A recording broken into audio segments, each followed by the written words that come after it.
For 3 weeks, Elara had carried a secret, a small velvet box that held the weight of a lifetime.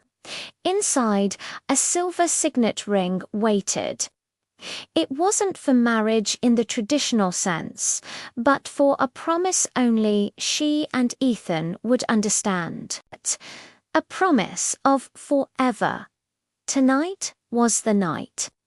She pictured the old town square, bathed in the soft glow of string lights, the perfect setting for her whispered question. She imagined his surprise, the crinkle of his eyes as he smiled, and the warmth of his arms pulling her close. The anticipation was a frantic, joyful drumbeat against her ribs. As she arrived, the square was quieter than she expected. A flicker of movement near the secluded fountain caught her eye. Her heart leaped. Was he setting up his own surprise?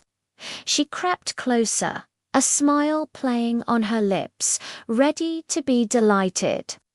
But the scene that met her eyes wasn't a surprise. It was a demolition.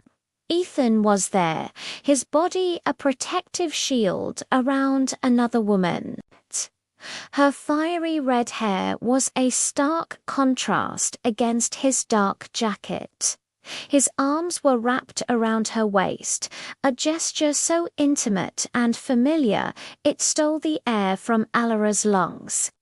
They were laughing, sharing secrets in hushed tones, a world away from the one Elara thought she belonged to, and then it happened. He gently tilted the woman's face up to his and kissed her. It wasn't a quick peck. It was long, tender, and full of a story that didn't include Elara at all.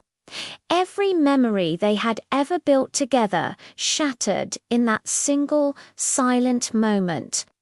The world, once vibrant with hope, turned to a dull, suffocating grey. The small velvet box, her symbol of forever, slipped from her numb fingers. It landed on the cold stone with a soft, unheard thud. There were no screams, no confrontations. The energy for drama had evaporated, leaving only a hollow ache. The truth was a brutal, undeniable photograph seared into her mind.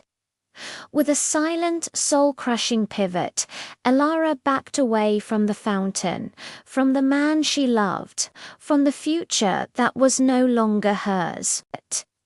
She turned and ran, disappearing into the darkness, leaving her shattered dream behind on the cold, unforgiving pavement.